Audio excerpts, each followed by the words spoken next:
आज बहुजन समाज पार्टी की एक जोन स्तरीय बैठक थी, कार्यकर्ताओं का सम्मेलन था रायगढ़ जोन का। इस जोन में 6 जिले के हमारे जो जिम्मेदार कार्यकर्ता हैं, जिम्मेदार पदाधिकारी हैं और समर्थक हैं, उनको रायगढ़ के इस बड़े हॉल में बुलाया गया था। ऐसे ये बैठक पहली बार मैंने लिया है, क्योंकि मुझे अभी 18 मई को बहुजन समाज पार्टी की राष्ट्रीय अध्यक्ष माननीय बहन जी ने इधर उड़ीसा और वेस्ट बंगाल में लगाया है, तो इस जोन में मेरी जोन स्तरीय पहली बैठक है। ऐसे में माननीय बहन कुमारी मायावती जी के निर्देश पर उड़ीसा प्रांत में हम लोग संगठन का काम तेज़ी से कर रहे हैं। आज संगठन की समीक्षा करने के लिए और बहुजन समाज पार्टी के कार्यकर्ताओं को माननीय बहन जी की जो नई नीतियां हैं, जो नए संगठन के फॉर्मेट हैं, उससे अवगत कराने के लिए आज ये मीटिंग आयोजित की गई, जिसमें हमारे आयोजक साथियों ने हमारे सभी वर्कर्स को बुलाया। वर्तमान में उड़ीसा प्रांत में कहने के लिए डबल इंजन की सरकार है और अभी 1-2 दिन पहले इधर श्री राहुल गांधी आए थे, तो कांग्रेस के नेता राहुल गांधी और प्रियंका वाड्रा जी ये पूरे देश में खासकर जो हमारे दलित और आदिवासी समाज के लोग हैं, इनको गुमराह करने में लगे हुए हैं। ये जल, जंगल और ज़मीन की बात करते हैं, तो मैंने आज तर्क किया अपने आदिवासी समाज के भाइयों से कि इस देश का सारा जंगल, इस देश की सारी ज़मीन और इस देश का सारा जल, जो पानी है, नदियाँ हैं, समुद्र हैं, ये सब क्या आदिवासी भाइयों के नाम लिखवा दिया है इन्होंने।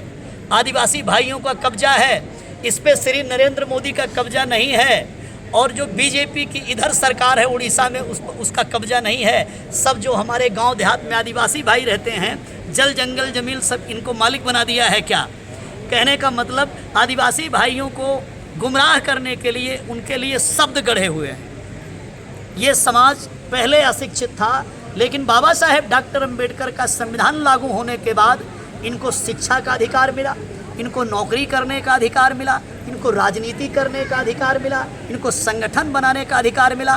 तो आज दलित और आदिवासी जागा हुआ है।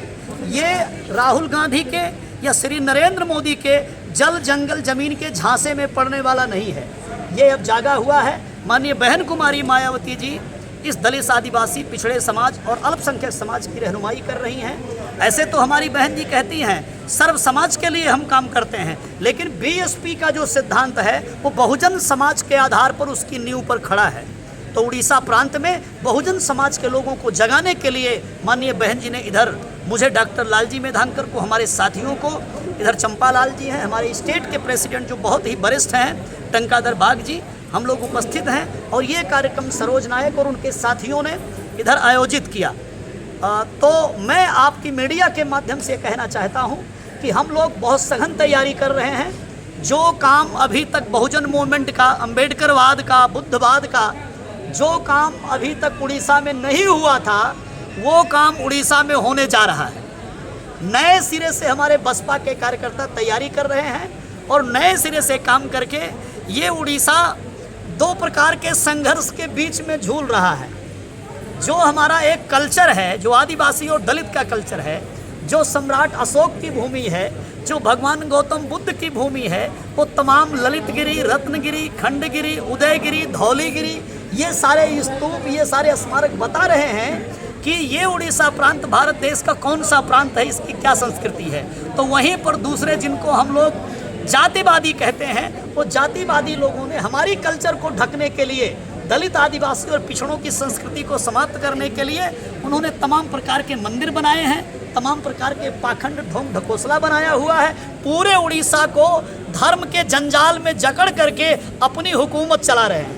पहले 46 साल तक बीजेडी ने चलाया और अभी भारतीय जनता पार्टी जो है अपनी सरकार चला रही है, और अब कांग्रेस के राहुल गांधी अपना चौका छक्का खेलने की कोशिश कर रहे हैं। लेकिन इस रायगढ़ के बेल्ट में बड़ी आबादी दलित, आदिवासी की है। हमारी बहुत अच्छी तैयारी है। हम आने वाले चुनाव में 2029 में कुछ जरूर ऐसा करके दिखाएंगे कि हमारे तमाम दलित, आदिवासी भाई, पिछड़े भाई वो बीएसपी के झंडे पर, नीले झंडे पर, हाथी निशान पे चढ़ करके वो विधानसभा में पहुंचेंगे और पार्लियामेंट में भी पहुंचने का काम करेंगे। तो इसकी तैयारी के लिए हम इधर आए हैं। आप सब लोगों का धन्यवाद। आपने इधर आकर के हमारे साथियों के कार्य को आप लोगों ने काउंट किया और अपनी मीडिया में आपने कैप्चर किया, कवर किया। Thank you. जय हिंद।